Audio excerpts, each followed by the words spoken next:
Dr. Ernest Hogg, médico por la Universidad Estatal Wayne, realizó su doctorado en epidemiología y bioestadística de la Universidad Johns Hopkins. Sus intereses incluyen la mejora de la participación de las minorías y las poblaciones desatendidas en la investigación clínica, así como la integración de la evaluación del riesgo, la ciencia del comportamiento y las estrategias preventivas. Además, promueve la promoción de la salud comunitaria y el control del cáncer mediante políticas públicas y educación pública y profesional. El Dr. Hogg ha publicado más de 175 artículos científicos y es el editor principal adjunto de Cancer Prevention Research. Actualmente es presidente y jefe de División de Prevención del Cáncer y Ciencias de la Población en el MD Anderson Cancer Center. Recibámoslo con una cordial bienvenida. Good afternoon. It's a great pleasure to be here with you here in Puebla. I'd like to thank in particular Dr. Menezes as well as Dr. Herrera for their generosity and gracious hosting of the contingent from MD Anderson. What I'd like to do for you here over the next 50 minutes or so is to tell you a little bit about the progress that's been made over the last 25 years. When I first went into medical oncology, I made a sharp left turn and decided to go into prevention. At that point, putting the words prevention and cancer into the same sentence was rather aspirational. There were no established examples of how we could prevent cancer outside of perhaps tobacco avoidance. But since that time, we've learned a great deal about what causes cancer, just as we heard about in the first lecture today, and therefore there's much that we can take through both personal actions as well as population-wide actions to try to prevent the disease. And what I'll share with you is MD Anderson's approach to trying to realize the promise of prevention at the population level. So first, my disclosures. I've consulted with a few companies in prevention. There are far too few. I anticipate that will change rapidly over the next decade or so. I've also interacted with a number of cancer centers, but none of that has a bearing on today's content. Here, what I've tried to do is to lay out the importance of connecting research here on the far left-hand side of the slide through its ultimate translation into actions that can benefit the population. This is particularly relevant and important, of course, in any area of intervention, but particularly relevant to issues of population-level cancer prevention and control. We move from discovery here, so-called T0 science, through a stage of clinical development, demonstrating clinical efficacy and FDA approval of either a device or an intervention. Downstream of that, then, we learn how to apply that intervention at a population level through implementation, dissemination research with a focus on outcomes. But importantly, downstream of demonstrating both efficacy as well as effectiveness come the actions that actually realize the potential of that process of discovery and translation. And that's where I think the role of NCI-designated cancer centers in the United States, as well as organizations such as the Mexican National Cancer Institute, come into play. This is always a group endeavor that's required of independent organizations, government organizations, academia coming together to make a difference at the population level. And that's what we're trying to do at the MD Anderson, as well as a variety of other organizations in the U.S.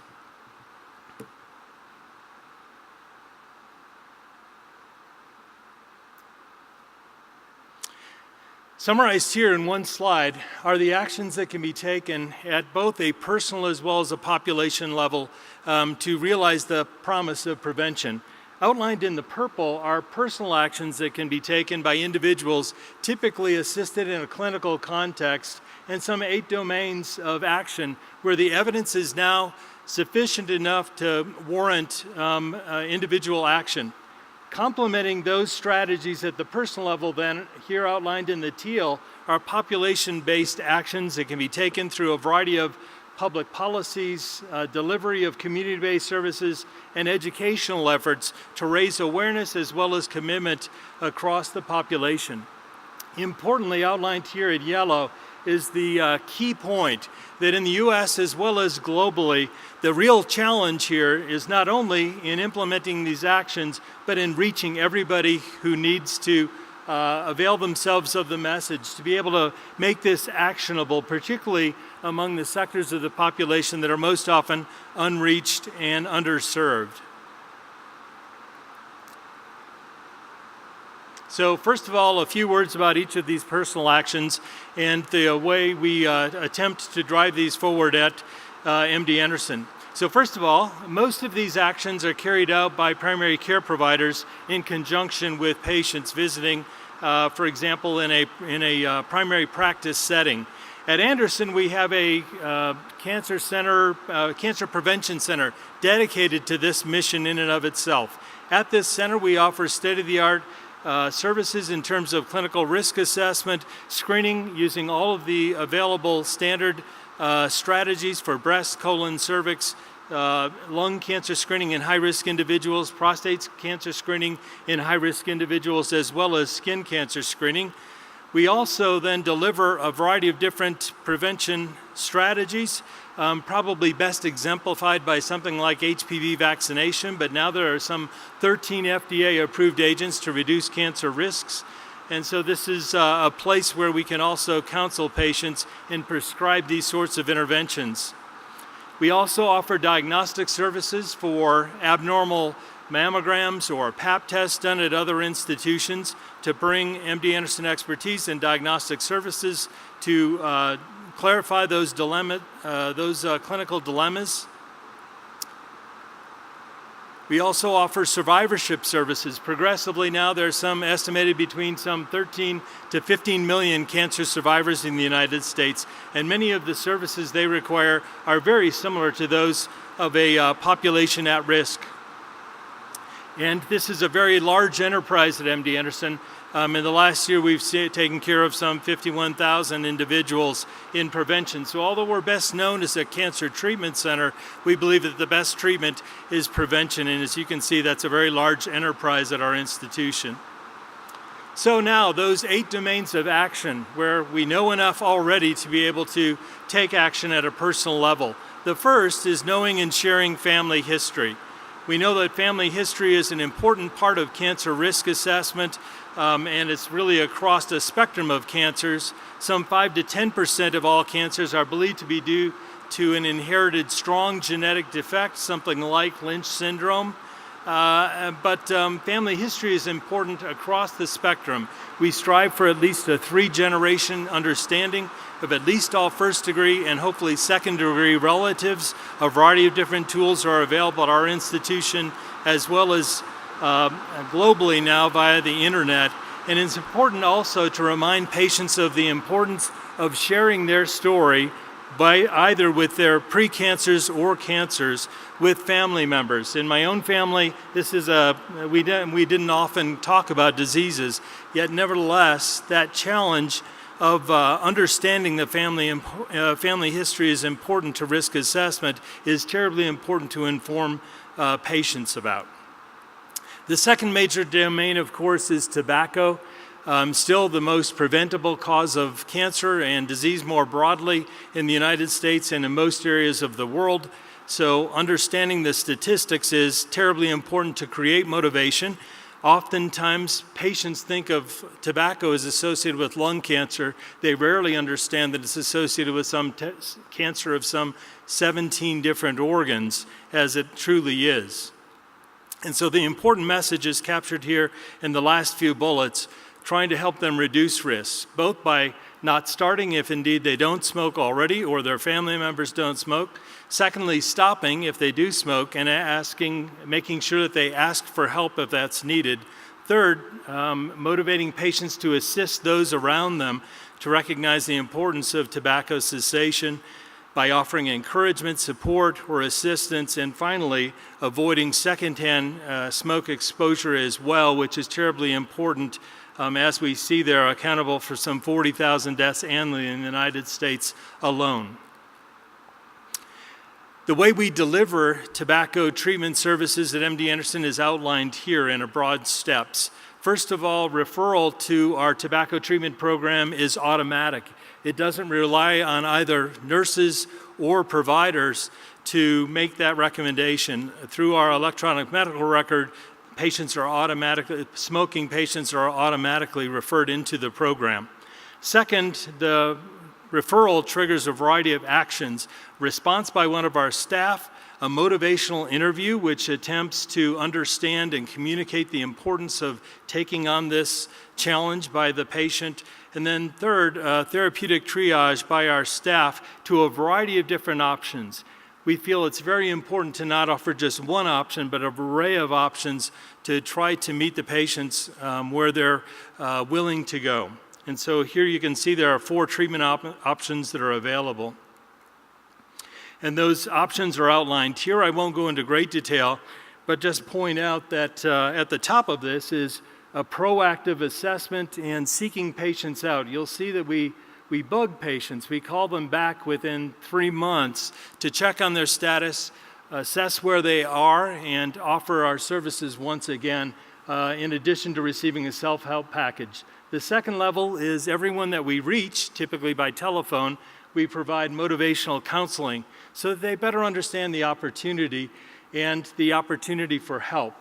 Third, we do telephone-based counseling alone or in conjunction with local providers so that they can receive appropriate pharmacotherapy. And finally, we offer entry into our comprehensive program, which marries both counseling with free access to a variety of different medications that can help with nicotine addiction. There are some 7 FDA-approved agents now that have been demonstrated to assist smokers in stopping. The success of our program is depicted here. This is over a 3-year interval. The program began in 2007. Our success rates as a program are anywhere between 40 to 50%. You'll see here with a 12-month follow-up. This compares to self-quit success rates that are typically 5% or lower. So you can see a great benefit to individuals who are willing to enter into this program. I mentioned earlier that every patient is referred automatically through our electronic health record, and this shows what happened when we made that connection here. We were caring for about 10 patients per day in the tobacco treatment program when it was a provider-based referral system.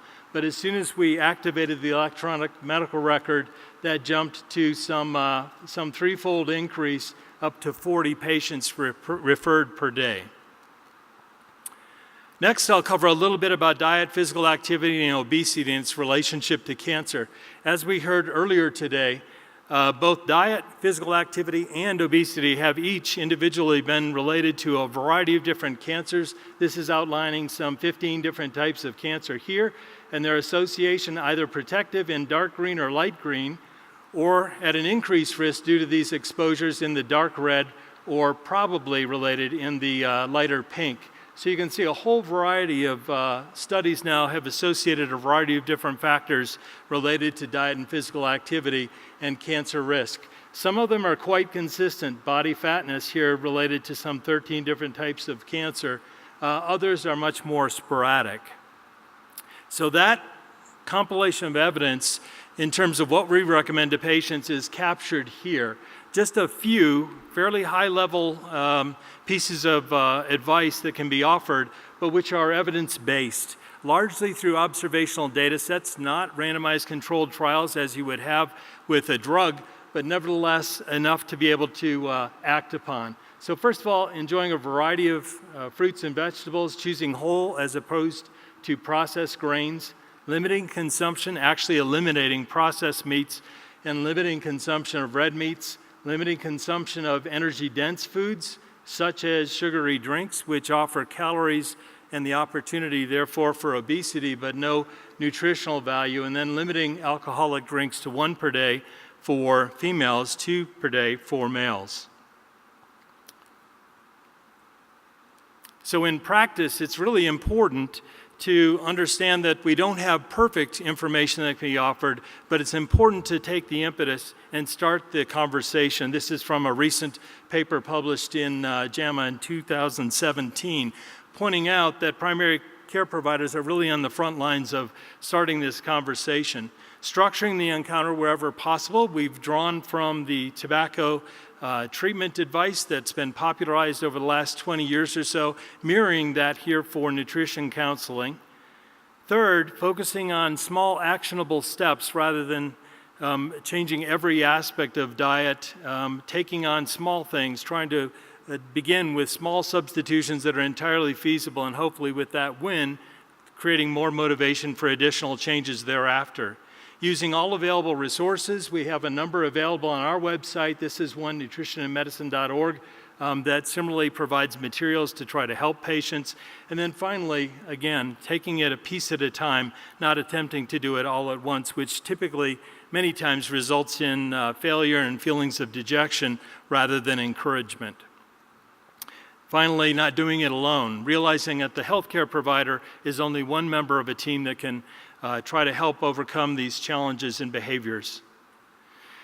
Next message that we share with all of our patients is that dietary supplements may be useful in select nutritional deficiencies or vitamin deficiency states.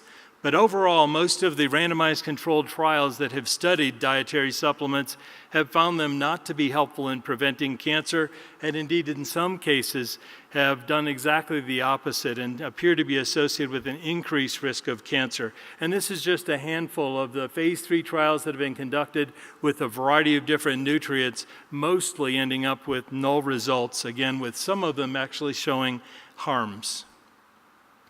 Next message around physical activity. Again, much of the data in prevention is not through randomized controlled trials because of the length, the cost, duration, the size of such efforts, but the consistency across observational studies creates a compelling story as well. This is capturing the association between physical activity and colon cancer risk. You can see the sum there, about a 25% reduction in colorectal cancer risk from those that are most compared to least active. And the same story holds in breast cancer risk, where the data are probably most mature, a 20% risk reduction comparing those who are most to least active. Some of our own data from MD Anderson, this is drawn from a cohort in Taiwan, demonstrated about a 14% reduction in overall mortality, all-cause mortality, from just 15 minutes of moderate to vigorous exercise per day. And that increases about a 4% further reduction in overall mortality risk with every 15 minutes per day added to it. You can see there are differences between those who practice vigorous levels of exercise versus moderate, but the important message, particularly in our sedentary world, is to motivate patients to action.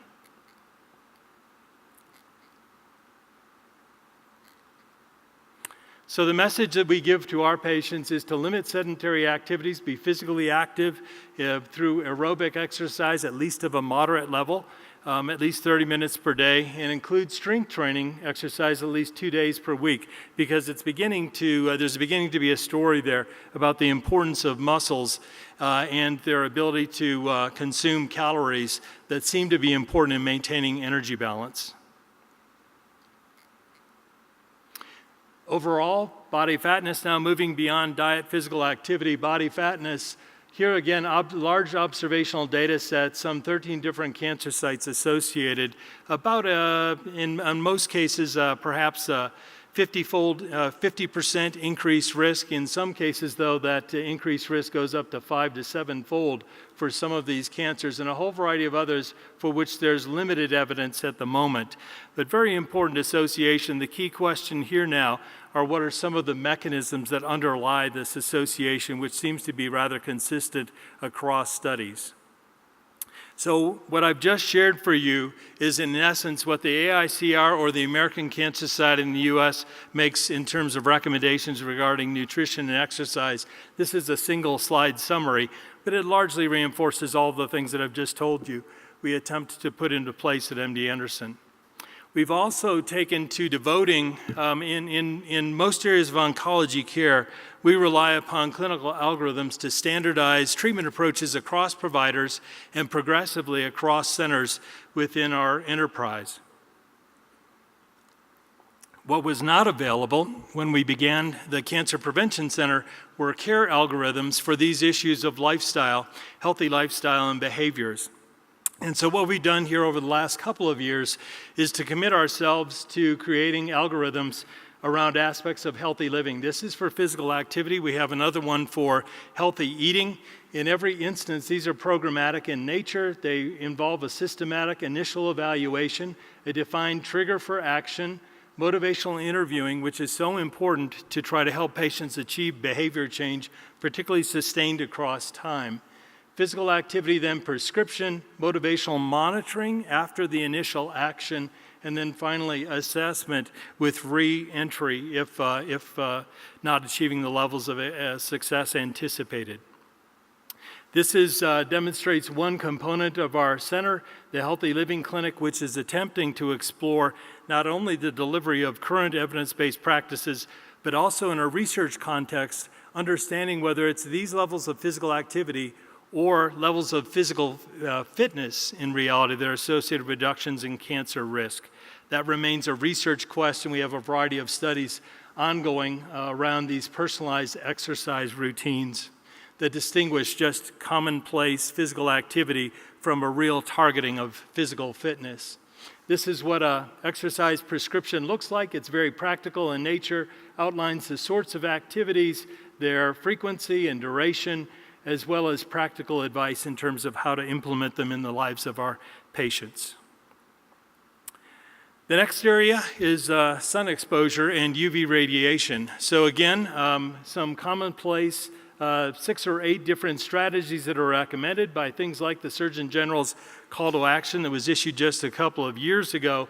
Probably most important on this list in our estimation is this issue of protecting particularly youth from sun as well as artificial tanning. This is just one study, but there are many in the literature suggesting that early exposure in particular, as well as the cumulative exposure across the lifetime, seems to be associated with the risk of basal cell, squamous cell, but most importantly, melanoma cancer risk. Protecting your family with cancer preventive vaccines and medicines where available, another very important message that we practice in the Cancer Prevention Center. HPV vaccine is probably the most important example, and this outlines some of the messages around that. Importantly, the outcomes of HPV vaccines, now that they've been available for about a decade, are beginning to emerge in the literature. First of all, significant declines in genital warts associated with some of the specific vaccines. Secondly, lower rates of histologically confirmed high-grade cervical lesions and high-grade cytology. And then finally, significantly reduced risk for SIN 2 and 3, these precancerous lesions of concern, atypia or worse, that coming 6 years after licensure of a vaccine and its placement in the population in Denmark. The biggest challenge we have in the U.S. is not the availability of these vaccines, now they're proven to be safe and effective, but rather getting them to be used by patients as well as primary care providers broadly. We suggest a number of different screening exams that are outlined here. I won't belabor them. They follow kind of traditional measures for average risk populations around mammography, colorectal cancer screening by any number of methods, as well as cervical cancer screening, and in high-risk individuals, skin, prostate, and lung cancer screening as well. So those are the sorts of actions that are important to be taken by individuals. And this slide, I've tried to summarize the current status of comprehensive approach. So in the studies that are depicted here, first of all, the large ACS study, the large NIH cohort study, as well as the systematic review that included these two, but 6 other studies involving 5 other cohorts. You can see up to 1 million years of follow-up. This is observational in nature, therefore there could be other aspects of healthy lifestyles that are contributing to these associations, not randomized controlled trials, of course, but nevertheless a consistent body of data suggesting that a focus on healthy actions regarding BMI, physical activity, diet, and alcohol intake, this is independent of tobacco, in those that are high adopters versus low adopters, is associated with a variety of health measures of importance, anywhere between a 4 to 45% reduction in all cancer incidence, Similar sorts of reductions in terms of all cancer mortality. You can see the estimates here, roughly 20 as high as 60% reductions, 50% reductions in cardiovascular mortality, and in all-cause mortality, 40% reductions on average. So very striking differences between folks who follow a comprehensive set of strategies in healthy lifestyle versus those who do not. So complementing those clinically or individually based practices, there has to be an effort at the population level. So the overarching theme or strategy here is try to prevent the preventable by attending to all of those risk factors and the available evidence-based strategies that we know make a difference. This can be a very complex undertaking, particularly for basic scientists or others who don't live and breathe these sorts of messages, these sorts of actions on a daily basis. Hopefully many frontline providers are familiar with this.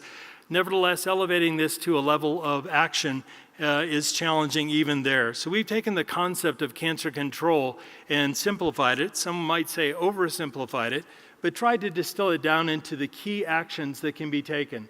And to do that, we focus on policies, education of both the general public as well as colleagues, professional colleagues, as well as service delivery, all with an orientation of reaching the underserved, the unreached in particular. So there's now, fortunately, a large evidence base, and this just captures some of the resources that are available, compilations of the world's literature, that are oriented towards these evidence-based actions, what we should be doing and advocating in our communities. We use our own research, and this is one publication of Ask, Advise, Connect, an approach whereby we use the electronic medical record to connect smokers not to our own services, but into the state available quit line that has been adopted now by Harris Health that serves some 1 million individuals in a safety net sort of organization, so truly caring for the underserved. So we pay attention to our own research, but only after it's been incorporated into these larger peer-reviewed evidence-based strategies. Now, anytime you undertake to make a difference at the population level, it becomes extremely complex quite quickly. There's the evidence base, but every one of those had a particular intervention oriented to a particular population and in a particular context.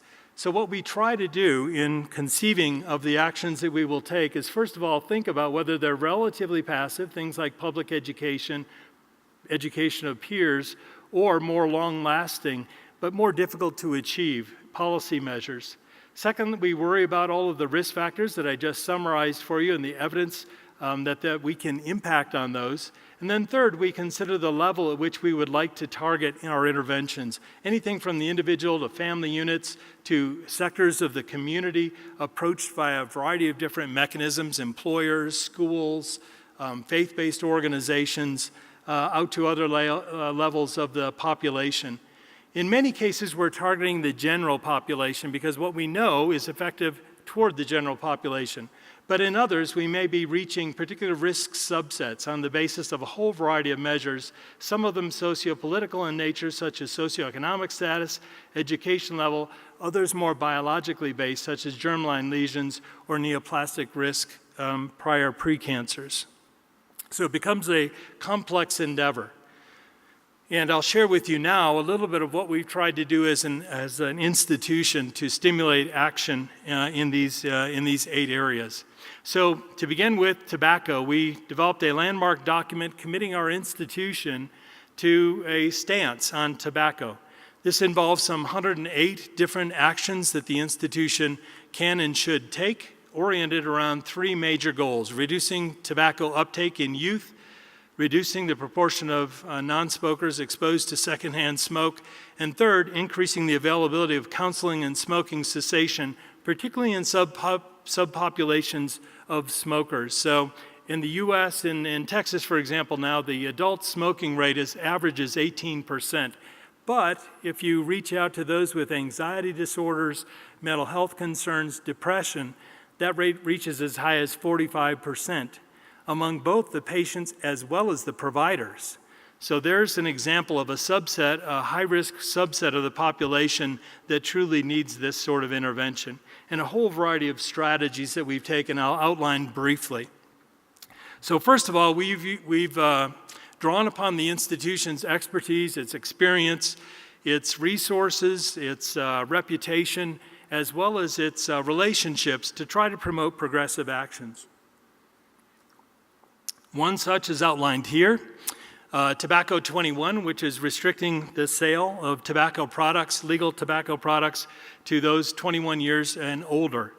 This has been a very important measure. We championed it in Texas at the last legislative opportunity, not through advocacy, but by educating the individuals involved of the literature. This is drawn from an Institute of Medicine report published a couple of years ago, showing the potential that this kind of action could have in decreasing the cancer risk of our population.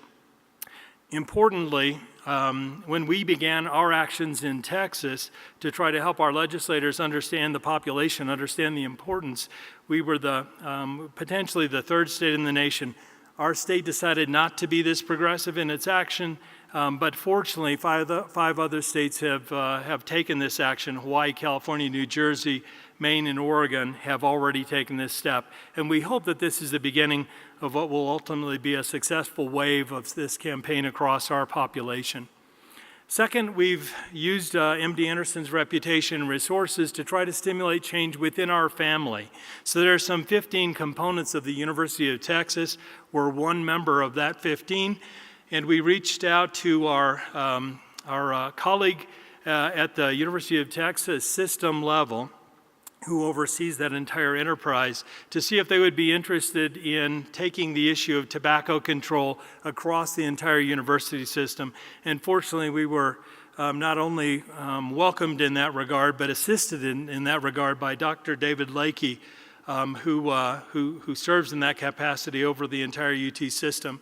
So what we've done is form a family, essentially, of institutions that are devoted to improving tobacco control on our campuses.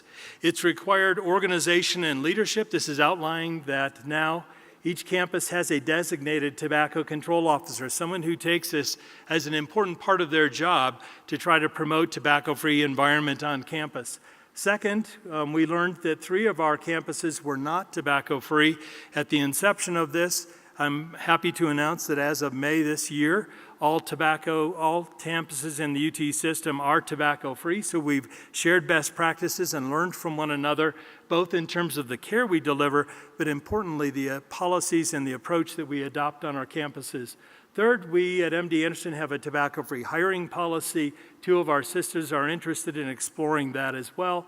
And finally, we've developed a tobacco training and enforcement program at Anderson so that we can take the services we offer and share them with others on the other campuses, because many of them didn't have the professional training to be able to offer cessation successfully on their campus to either students or employees. And so we've helped to disseminate those practices across the system.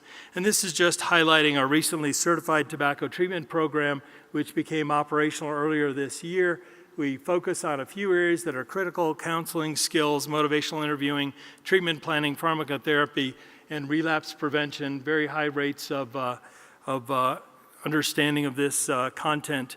And hopefully in coming years, we'll be able to measure the change that has wrought across the system, and hopefully more broadly outside of our own system as well.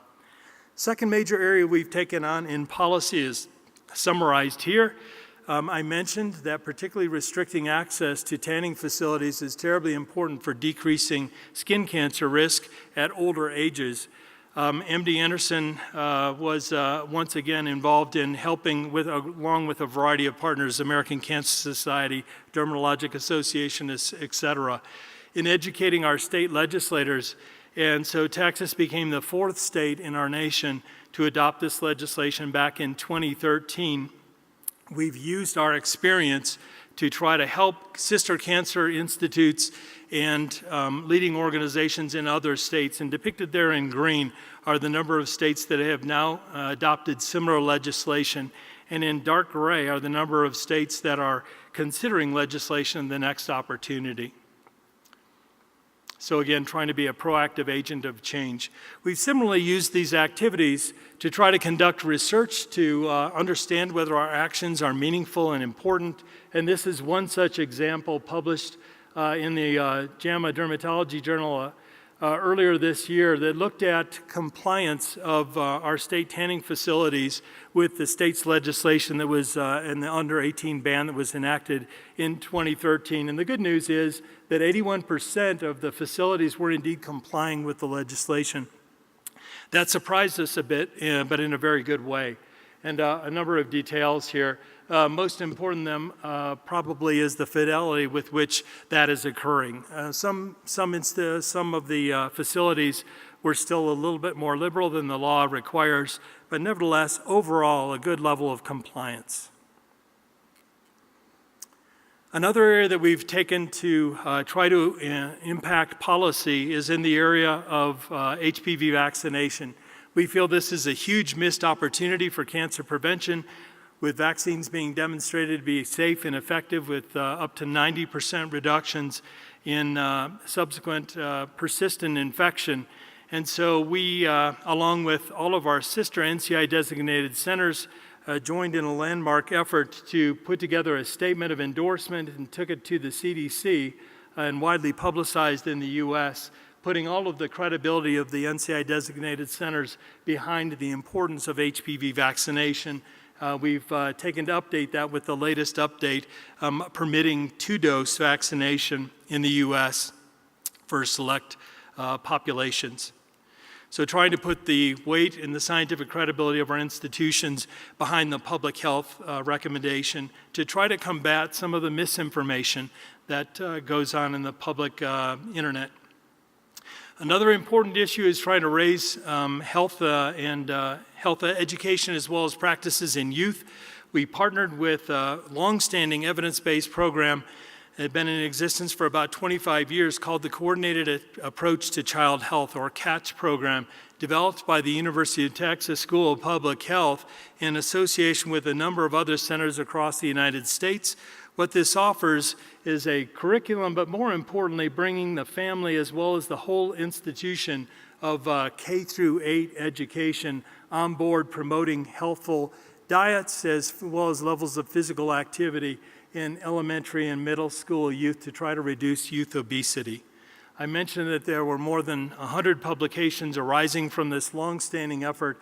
MD Anderson joined the effort to try to digitize the content, and we've achieved it, translated into a number of other languages and cultures, and we're in the middle of doing that. Further disseminating the practice, it's now in about 10,000 schools, and expanding the content to add content beyond nutrition and physical activity, particular tobacco, use of e-cigarettes, as well as sun safety. And this is just one of the many publications here showing that in CATCH schools, steady rates across 3 grade spans in the CATCH schools versus controls where obesity rose. And again, one of many such studies. The way we've added content is around sun safety. We developed a program particularly for pre-K and through grade 1 levels. It's based on a sun safety superheroes program that appeals to young children, and it reinforces all of the messages of sunglasses, safety, use of tanning lotions, as well as sun protective clothing. It's been developed and subsequently disseminated to about 1,200 sites, impacting 145,000 children. But of course, we've got millions to try to reach. And so the challenge for the future is going to be broader national and international dissemination. And I also mentioned that we'd expanded the content into middle school and high school smokers of not traditional tobacco, but e-cigarettes. So we developed a program specifically addressing this topic. And fortunately, in the pilot testing, some 7 out of 8 middle schoolers who were exposed to the curriculum realized that it was important to try to help them avoid addiction to nicotine through e-cigarettes. So trying to keep up with the time. Another very important project we've launched is to move beyond the walls of our institution to develop some relationships with frontline providers across our state. And that began off a concept that was born at the University of New Mexico by Dr. Sanjeev Arora, our esteemed colleague there, who developed a program to connect the academic medical center to frontline providers working in poor and underserved communities. What he found is that among those providers, there was a sense of isolation. They didn't often collaborate with colleagues, even speak with colleagues. Many times their colleagues were competitors for the marketplace. Secondly, that although they were well-trained and certified, that there were particular skills that they would like to develop in their practice that they didn't have today, but which might be taught to them and mentored to them going forward. He developed this program specifically around hepatitis C screening and treatment because as a gastroenterologist, he received far too many consults into Albuquerque from individuals out in the community, and this was at a time when interferon was used to treat the disease, so potential for a lot of toxicity and real lack of comfort on the part of frontline providers in providing that care to their patient population. So what he devised was Project ECHO, which was an effort to connect the university's specialists to those frontline providers to try to help them gain knowledge and skills, but more importantly, comfort in caring for these patients with strategies and tools and medicines that were unfamiliar to them from their traditional training. We saw that model and said we thought this would work extremely well for other areas of cancer prevention, and so we launched a Project ECHO at Anderson as well, and this is really due to the credit of a few of our expert providers, in particular Kathleen Schmaler, as well as Andrea Milbourne, who are depicted here and here. And they saw an opportunity down along the border with Mexico, where there are many populations that had inadequate access to cervical cancer screening, and importantly, downstream of screening, diagnostic services available through colposcopy, as well as treatment services, something like LEAP-based electrocautery. And so they set up a tele-echo mentoring clinic with them, where they would meet monthly or weekly at the beginning with 45 minutes of case presentation by the frontline providers to our experts, 15 minutes of a didactic session within that video conferencing, connecting again through teleconferencing. Here's all of the spokes or frontline providers on the line at the same time as our expert panel here, sharing information about patients here and expertise in how to manage those patients here. And of course, it's one-on-one, but importantly, it's one on 10 or 12, because everybody's learning from the case presentations, the didactic sessions, etc. With feedback and guidance provided by our providers, and in some cases, some of the frontline providers, they were able to share best practices across that community. We offer this at no cost to anyone except for our institution, as well as we offer free CMEs as a way to try to engage those frontline providers who are often far too busy to otherwise take time out of their day to participate in something like this. The good news is, just as with Dr. Aurora's original program in hepatitis C, we've seen similar remarkable progress. So this is just showing the number of providers that typically show up in these sessions, anywhere between 20 to 25. Importantly, some of the measures of success are similar to those that he reported. We were able to compete effectively for peer-reviewed grant funding to support the program.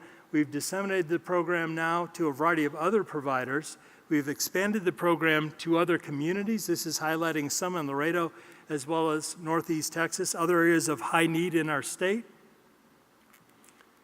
And we've also boosted local providers' both sense of support and adoption of best practices. They feel much more empowered and enthusiastic about taking on other challenges in cancer prevention and control. And it's complemented additionally with hands-on training in some instances where we needed to bring technologies to bear and to really provide a dedicated effort one-on-one. So it's been a very successful program in our first launch in cervical cancer management.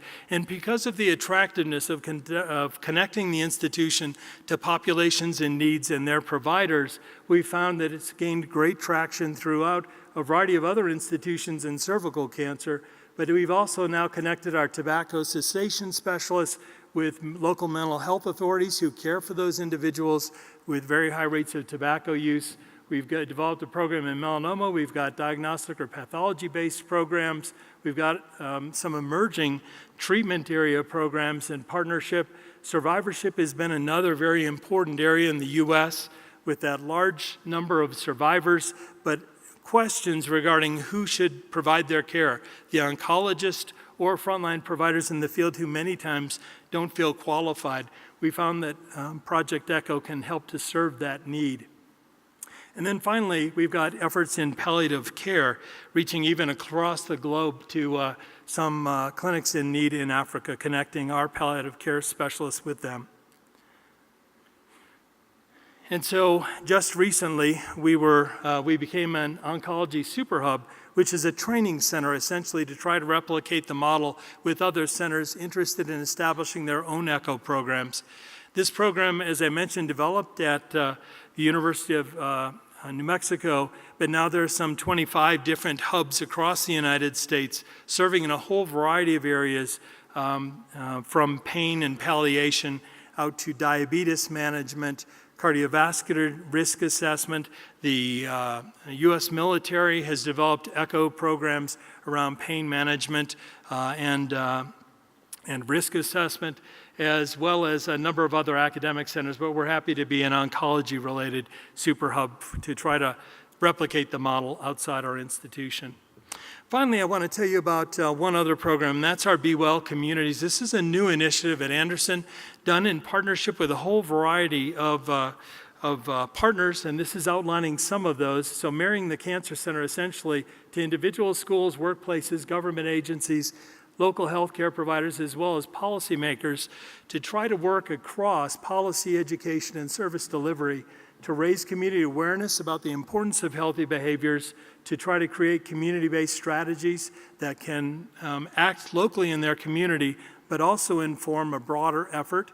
And third, increase cancer risk reduction behaviors in 5 areas. And there are 5 of the 8 that I outlined for you earlier.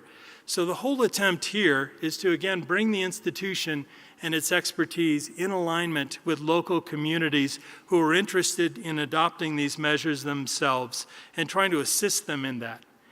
As a part of this endeavor, we've looked and created a database essentially of evidence-based strategies, and we've drawn upon a whole variety of evidence reviews that are available in the literature. We've compiled that into a single source. We've got a whole variety of contents there, from strategy out to evidence levels, implementation examples, as well as anticipated outcomes. And we're operating across 4 domains, at least, of healthy lifestyles. And you can see here the number of sources here that support recommendations in each of those areas. So this is essentially a toolkit to be able to help communities consider what they might be interested in undertaking. In each case, this involves engaging the local community, educating, executing these evidence-based interventions, evaluating the impact of those, and then ultimately expanding and replicating. We're relatively early in this process with 2 major endeavors begun with the community of Pasadena as well as Baytown in the greater Houston metro area. So we're hoped next conference to be able to report on some of those results, but a very exciting endeavor for a place like MD Anderson to be engaged in this sort of effort to promote health and awareness at the community level. Finally, I wanted to end in just acknowledging an ongoing effort. INCAN, in association with the American NCI and our institution, became interested in developing a curriculum to try to promote general public health awareness as well as cancer preventive actions that could be taken by frontline providers. So as a result of this memo of understanding or joint collaborative effort, we've done a survey of existing curricula, and we found 3 at least that can help to inform our actions. Importantly, that provides an evidence base as a solid foundation, but in every instance there's a need for tailoring to the individual context of a nation or an institution, and that's what we're in the middle of doing now. We've conducted a number of site visits and focus groups guided by our Mexican colleagues in terms of the populations and the approaches that they would like to develop. And those have been conducted to assess both the public as well as providers' knowledge, beliefs, and attitudes about cancer prevention. We've conducted assessments, or will conduct assessments in 3 institutions. And so this is really a very collaborative effort to try to bring the best in cancer prevention to the efforts of the broad community here in Mexico. It's been a great honor to be involved in this, and a number of contacts who are really taking the lead on the initiative in collaboration.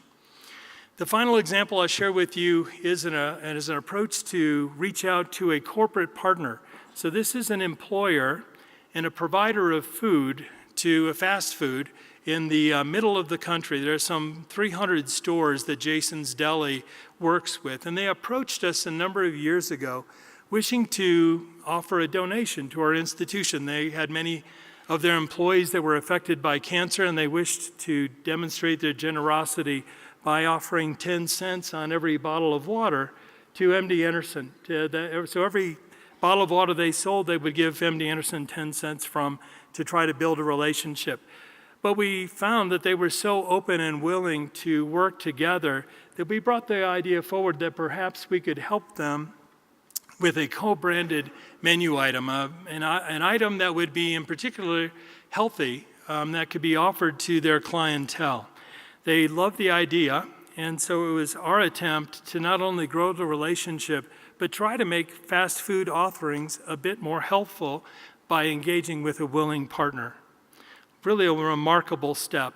And the relationship has grown across time. You can see they continued their initial donation. They expanded the donations out to bandanas that they sold to, again, honor their employees who are suffering or dealing with cancer. We have worked together on public awareness campaigns, and they invited us to help them develop a second co-branded healthy menu item. In 2016, more of the same, and more recently now, they've taken to increasing the amount that they're donating to this enterprise to 50 cents off of every of these healthy salads that were sold. So it's been a great relationship, and I offer it as a possibility for what might be considered an association between other cancer centers wishing to advance healthy diets, healthy lifestyles in the population as a very creative way. Great things can come from relatively small beginnings. As a result of this relationship, MD Anderson's received some $900,000 in philanthropic donations to our cause of advancing cancer prevention and control. But importantly, we've also reached the public in new and novel ways in promoting healthy lifestyles and the fact that cancer is indeed preventable. And finally, we've developed this partnership to not only revolve around philanthropy, but also improving the healthfulness of the options available in those stores. And we're extremely proud of that and grateful to Jason's for inviting us into that relationship. So what I've tried to do, hopefully, is to share with you the actions that can be taken by individuals and which we as healthcare providers should be promoting in the lives of our patients, complemented then by the actions that we can take because of our expertise, our experience, and our knowledge of the importance of these actions published at a population level that can make a difference. And actions on both domains are really important. Going forward, we heard a lot about the future in this morning's talks and how that may relate to the future of prevention. But for me, all of that work that Dr. Tomasetti highlighted for us tells us the importance of acting on the knowledge that we have today. And going forward, we anticipate there will be much more coming forward from things like the Precancer Genome Atlas, attempting to replicate essentially and extend the work of the TCGA, but focused on precancerous lesions so that we can bring all of that wealth of knowledge regarding genomics, epigenetic changes, et cetera, to bear on the initiation of the process. Secondly, we think that many of the immuno and targeted therapies that are applied today may work equally well, if not better, applied earlier, obviously with different dosing, different strategies in mind, but we think that many of those targets are probably relevant early in the course. And so moving those agents and understanding how to do that safely upstream, we think will be an important part of the future. I highlighted the importance of understanding the relationship between obesity and cancer. We're beginning to get insights, but lots more work needed there to define mechanisms as well as effective interventions. Figuring out how to take what we already know works out to populations in need is a huge need and opportunity. So complementing those research efforts then, outlined here are some of the control actions that we know can be taken today. Important efforts such as the efforts in Delaware and New York in the United States that essentially eliminated disparities over as short as a time frame as 7 years in colorectal cancer screening. Something certainly we could all learn a lot from. Improving community planning, and I've told you a little bit about how we're trying to do that in association with the communities in our area. Questions such as taxation to reduce sugary drinks and junk foods consumption at the population level, tobacco 21 I highlighted as well.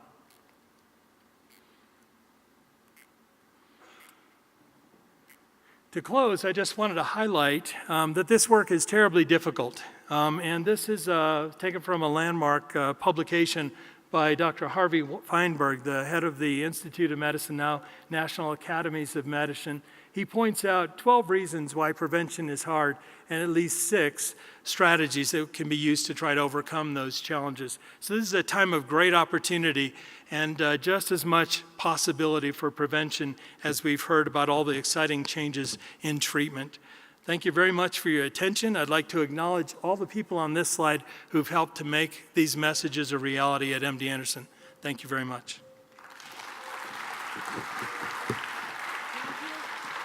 Thank you so much, Dr. Todd. We have